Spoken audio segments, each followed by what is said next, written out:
any injury, but we're going to just focus on baseball, brings trauma with it, stays there forever. I mean, it becomes very hard to wipe out that memory, especially if it's caused you serious physical damage. Hey everyone, thanks for coming back to another edition of Foul Ball Safety Now Talks.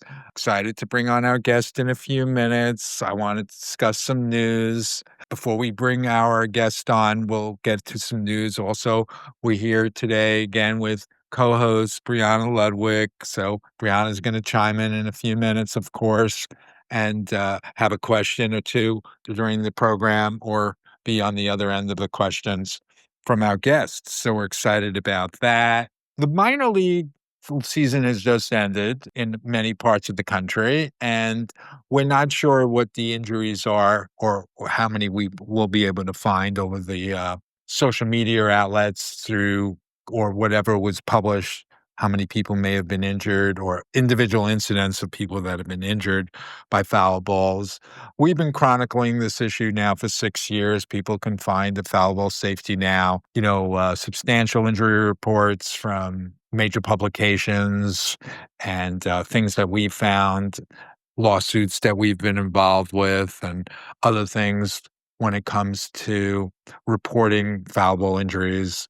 We have a new tab on the website called Unknown Modesto. People may have not been alerted to the fact that somebody was outside the ballpark in Modesto, California in the summer of 2023 and was struck in the head by a foul ball. We're also dealing with the Queens College investigation where a student athlete contacted me. They're concerned about hitting balls over the sides during practice and games. There's an elementary school right next door to the field where kids are walking around, and the student athletes justifiably are upset with that burden, knowing that they could be part of hurting somebody and doing serious damage. We did put 2 letters out to the Queens College administration, and one of my lawyers is advising me to write another letter so we can hopefully get a national forum going. It's not just inside ballparks, but it's outside ballparks where people should be concerned on all levels of baseball. It could be high school, professional, college, Major League Baseball. Balls are generally flying outside the ballpark, and only a few ballparks where there's like a lower fence in the outfield or a smaller bleacher area like in Wrigley Field in Chicago and in Boston Fenway. Maybe there's a street lined up of teenagers with gloves catching those balls. So clearly these other professional ballparks and college ballparks need more attention. We're getting wind of these experiences. So looking forward to everyone discovering more about foul ball safety now and seeing all of our articles and the journey we've been on for the last 6 years. Excited to bring on a guest today. I think she's going to bring a lot from her background. Let's bring on Cynthia Leah Clark, who's a stand-up comedian, actor, forensic psychologist. Cynthia, how you doing today? Hi, good afternoon. Good afternoon. Happy to bring you on. And people may not be familiar, but we turn out tables and our guests facilitate the questions. And we're excited to hear what you have for us. So, Cynthia, feel free to take the reins. Of course, I knew about injuries that have occurred with foul balls, but I went down a rabbit hole. And one of the things that touched me so much was I believe Oakland, I'm terrible at remembering names like that, whose pitch was hit by the bat and went into the thing and hit a little girl. Mhm. And I was extremely moved by the pitcher, not the guy who hit the ball, his Right. being so upset over this little girl. And then when the inning switched, he went to find her or find information, and he broke down. And I thought, this is incredible. This is good. Not good, not having Right. protection, but seeing the compassion and empathy Right. was really wonderful. And that's one reason why it has to be better and safer. Yes. Unfortunately, in 2025, there's at least 30 to 40 ballparks that still mirror the video from 2019, which people may have not seen, Exhibit A from 2019. It's a 5-minute video, which demonstrates that just past end of dugouts is really dangerous for any human being.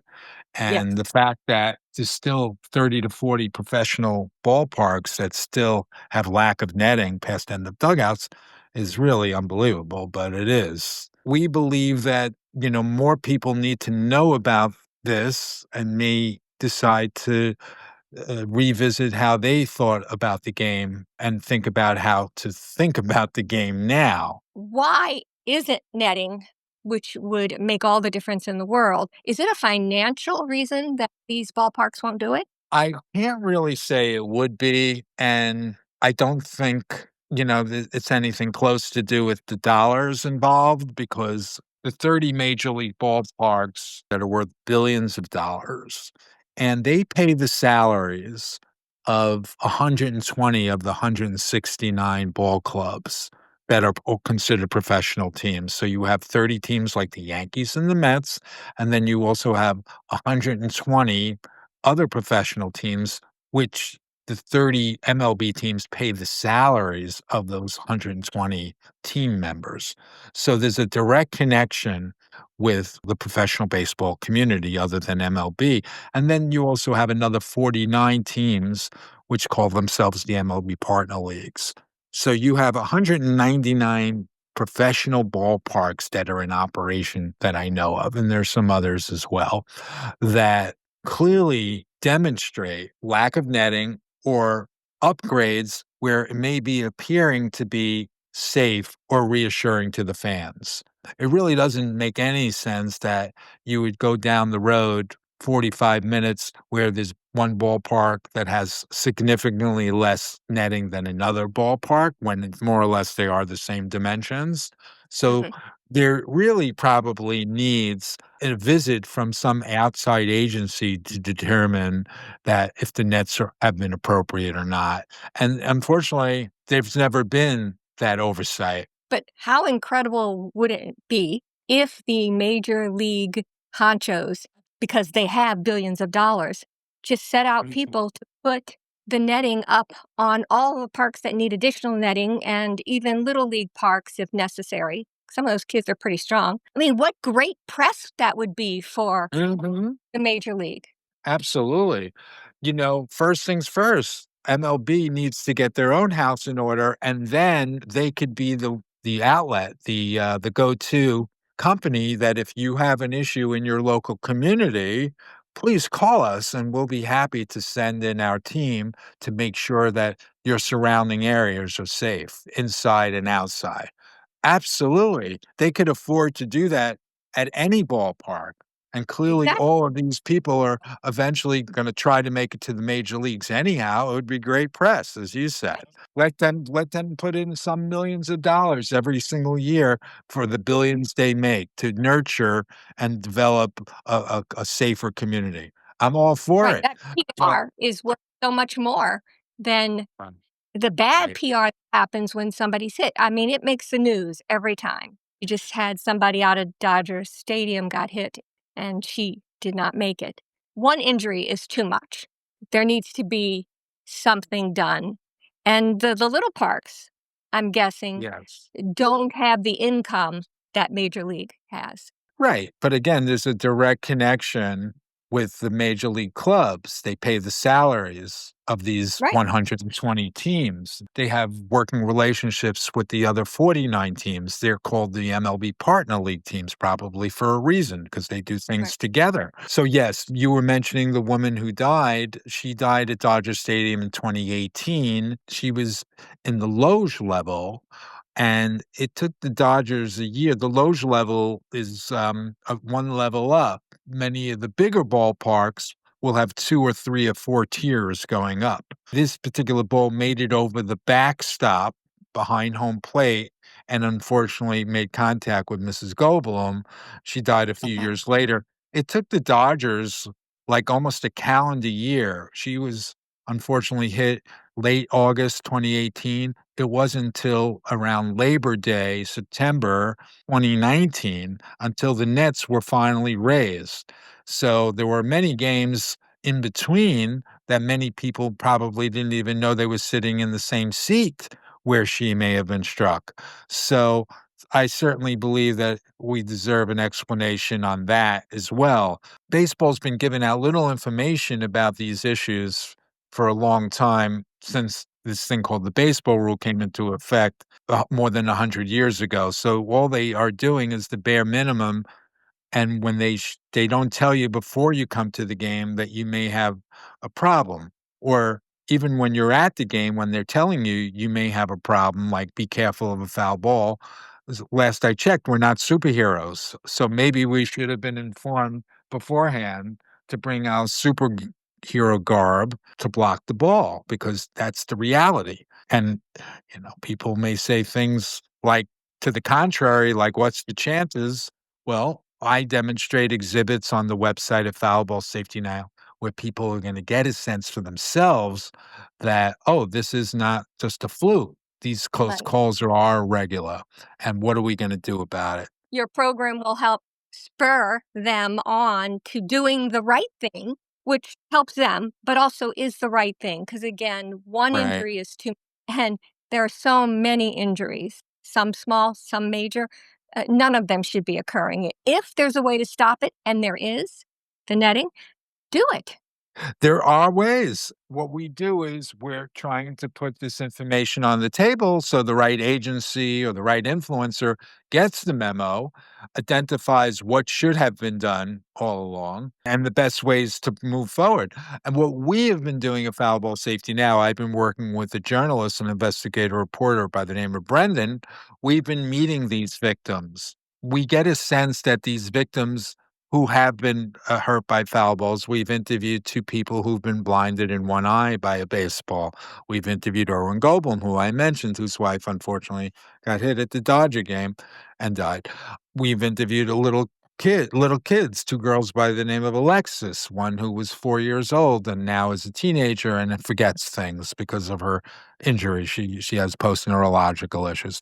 So we know from the work that you do, the psychological effects. These fans won't be the same. They're not really sure how to feel about the game anymore because baseball can't really make a genuine gesture of apologizing because it's disingenuous if they had. They can't really live up to it because they can't guarantee it won't happen to somebody else. And these families, unfortunately, pass it on to their own families. And one story in particular, which you'd be interested in hearing about, Cynthia, one of the attorneys that I work with introduced me to her girlfriend who was blinded in New York at Shea Stadium when she was a teenager. And years later, she's a mom. She tells us in the interview that she's a mom and her 8-year-old is playing Little League baseball, but she's feeling nervous because of maybe what happened to her. And she's acknowledging that. She was happy or relieved that her own 8-year-old decided to give up the game. I'm saying to myself, maybe he did because maybe his mom was making him feel nervous. Kids are Yeah. smart. Kids are She doesn't have smart. to say anything. And she was relieved because she didn't have to deal with that anxiety in the moment or in that chapter of their lives. And now that 8-year-old, maybe 30-year-old, and maybe he may be saying something to his own child, maybe you don't want to play baseball. Look what happened to grandma. That family and other families that we've interviewed have either turned their back on baseball or not really looking at baseball in a wholesome way anymore. Those families are ruined. They can't look at it wholesome, pristine. Most of the baseball fans haven't gotten the memo yet, so they're still in the wholesome, pristine. They're going to games where it's unconditional fun, cotton candy, not a worry in the world. Maybe many of them will never ever be experience anything close, but we want to let them know it could have been someone in their family the day before or the day after. Oh, absolutely. And also, as you said, any injury, but we're going to just focus on baseball, brings Yes. trauma with it. So it's very hard to move on. Okay, you move on because you have to, it's part of life. Right. But that residual effect stays there forever. I mean, it becomes very hard to wipe out that memory, especially if it's caused you serious physical damage. Yes, yes. So we continue with Foul Ball Safety Now to to find people to talk with. People in the last few days have been speaking with us. We've been meeting bat boys, former bat boys of professional Um, teams, and they bring a perspective and they're happy and willing to open up with Brendan and I about their experiences. And it just brings more to the history. Many of the baseball players also feel the burden. We've interviewed more than 30 guys who were curious why we wanted to talk with them about their foul ball journey. And many of them have told their own families to sit behind nets during their professional career. So there's a dilemma there. They know that maybe somebody in the seats may not be as informed as their families. right, right. But you're getting it out there, which is good because I enjoy going to a baseball game, like Mhm. many American baseball, apple pie. But Right. one time I went in San Francisco and the ball headed our way, just Mhm. headed our way, and I ducked. Right. It was actually several rows down and over, but I saw that ball coming and I was like, Right. I don't want to be hit. And I know. people around were like, woman, it's not even near you. And I'm like, too close.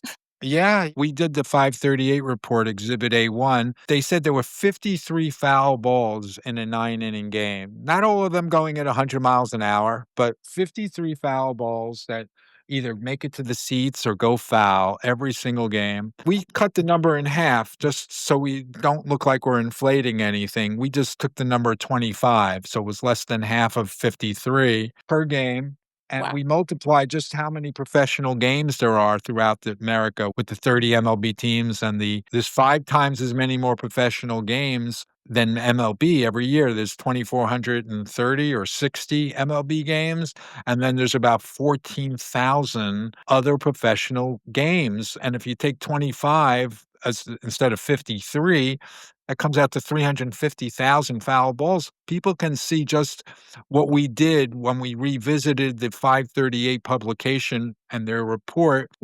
Did our own interpretation of it and we just added a little bit more to it. So people can see the original report of 538 publication from 2019 and our take on it from 2025.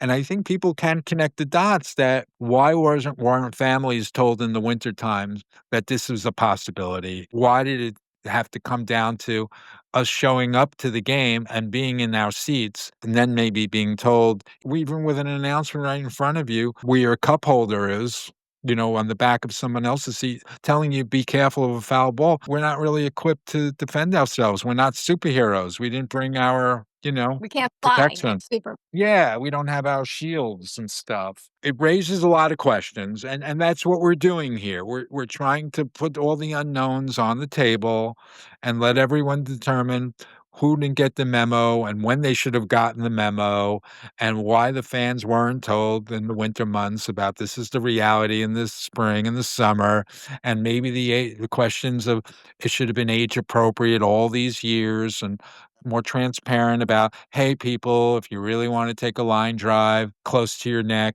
or your face, similar to like running with the bulls in places like Spain, you have to be 18 and older. It's obvious there's danger. Baseball never painted the picture as obviously being in harm's way. The ball may not hit someone, may land on the chair or the thing, and then Yeah. people dive in to get it, and injuries can Yes. occur from that, Yeah. and fights. Yeah, people are very Mhm. excited about the foul ball. They all associate foul ball with the most amazing experience instead of foul ball is potentially harm or hurt. Most people Right, come exactly. looking for the expectations of being associated with getting a foul ball, not, defending their lives from it, unfortunately. Right. It's Yeah, worth investigating how much damage the MLB's image has done to our campaign and what we're trying to do because most Americans do think of baseball as this wholesome apple pie experience. They think of it as a fun family activity that they're willingly bringing their children to, unaware of the true danger of the situation. And it's really hard to break through that barrier because if you live in America, you will almost come into baseball against your will. It's just part of American culture. It's so deeply embedded. And that image, the nostalgia and that picturesque, wholesome image is a brutal part of their marketing and their PR. And so it's really hard to break through that lens because it's almost like if you were to tell somebody that Disneyland isn't safe and they're like, "What are you talking about?" You know what I mean? It's Right. marketed and made towards children. I was telling Jordan, like, I have a child and I take him to this baby gym, right? He can play freely in the baby gym, and there's no sharp corners. They have the outlets covered. Nobody's gonna take their child into something marketed toward children and think that there's danger, Right. feel comfortable letting him play freely. And sadly, that's not the case in baseball. It's marketed towards children, and there's objects flying at your kids' heads. It was mentioned earlier that the woman who was hit and hurt, and her son wanted to play, I'm guessing Pee Wee, and eventually quit, or Right. fairly quickly. We start them young playing baseball and ideally make them pro baseball players. Every little kid that goes on Pee Wee may not have talent, but they have dreams of being a major league star. And that's okay. That's great. We have to have our dreams. But families need to be protected. Kids need to be protected. There has to be a full understanding of what can happen. And I know people want foul balls, and then sometimes they keep them, sometimes they sell them. But what if you had netting all the way around, and Mhm. at the end of a game, they drew seat numbers in the foul ball section, Mhm. and those people would get 25 balls? Absolutely. There's so many different ways, if that's the image they need to combat, the current day perception, the current day people's expectations of coming to games because of the romance of the foul ball experience, they could combat that by giving out 100 balls. They could have Mhm. retractable nets. They could have autograph sessions. They could do lots of things. They could let the baseball player have a catch with 15 kids, just a Yeah, rotation. Bring your glove, and we're either gonna get a ball or we're gonna get a chance to have a catch. All right. kinds of things where almost everyone's gonna experience that winning feeling. We want everyone to feel like they got fulfilled. At the same time, they weren't exposed to the unknown about Right. what could potentially happen. And baseball, unfortunately, it's mud on their face. They've known year after year after year after year after year. There was a Yeah. 14-year-old boy who died in 1970. And why wasn't this conversation taking place year after year, winter after winter? So that's unfortunately the legacy. Well, what we can do now is we can try to finally get the word integrity integrated into baseball, but it never was. And it won't until this conversation finally happens. We need to go and talk about the history. It's not pleasant, but that's what it is. And people can learn about the foul ball safety now and everything we're putting on the table for people to see. So it's a rewarding experience for us, certainly for me, because people are finding us and want to unburden and share. Baseball players, they're human beings. They come to us years after the fact when they were players themselves. They just want to tell us their experiences and they want to contribute to, a safer game. We have something called the Healing Project up on the website, and that's going to take effect when baseball players start spreading the word that you guys can also be part of the Healing Project, that kind of thing. So I believe most guys who've played the game were in conflict when they went to work, when they informed their own families to sit behind certain sections because Right. they wanted to ensure their safety. But at the same time, they were going to hit a kid at some point sooner rather than later, or hit up human beings sooner rather than later, even pets, because there's people that there's pet days. It could be hundreds of games every year throughout the professional baseball league where people are bringing their pets. Those two guys who's speaking up for the pets. True. For the majority of us who have Yeah. pets, these are our family too. Yeah, absolutely. So we were actually going to advocate on that sooner. Maybe the next time we have a guest on who may be somebody who's an advocate for pets or runs some sort of shelter, they'll be happy to advocate for the pets and the Right. dogs and the cats. So those fans are not being informed about the realities. Period, whether they're bringing their little child or their pets. And we want to shine a light. This is history. I have a saying I've been saying on these recordings that I hope we can all talk about in 10 years. You remember those dark ages back in 2025. when Right. business as usual was done a certain way. And I hope, in those years in the future, we can say integrity has been integrated into the game. A few people higher up in management or Mhm. corporate, and ideally a couple of actual baseball players, either current or that other people know. I know very few names. Right. Willies, that I know that. But to say, "Whoa, we need to clean this up. Come on, people, get behind us, and let's Mhm. make this safer for everybody, every animal, every person. Let's." Yeah. And there's so many, like you said, so many fun things that could be incorporated, like Yes. pre-ball. Kids can come out and catch. That experience for a child will never go away. That will be one of their most exciting things in childhood, to be thrown a pitch or catch something from somebody they idolize. Those things are incredible, and that makes Sure. incredible people. What they did with the little boy who lost his ball, a dad who had it, they immediately found him and gave him a bat. That was very smart PR. Right. I saw that. Yeah. Very smart. But the internet isn't going to let the woman get away with it, so they hunted her down. Yeah, she'll have a She bad got few days. She'll be yeah, fine. It didn't look good for her on the TV, but no, I was talking to another fan about it. We'll forgive her too. But, it's all in the moment. That's the yeah, urgency. That's woman reacted. She wanted the ball. She was desperately, this is my ball. And she's an adult, right? And yes, and she's like, oh, how dare you? So that's how strong the feelings are when you're associated with touching a foul ball.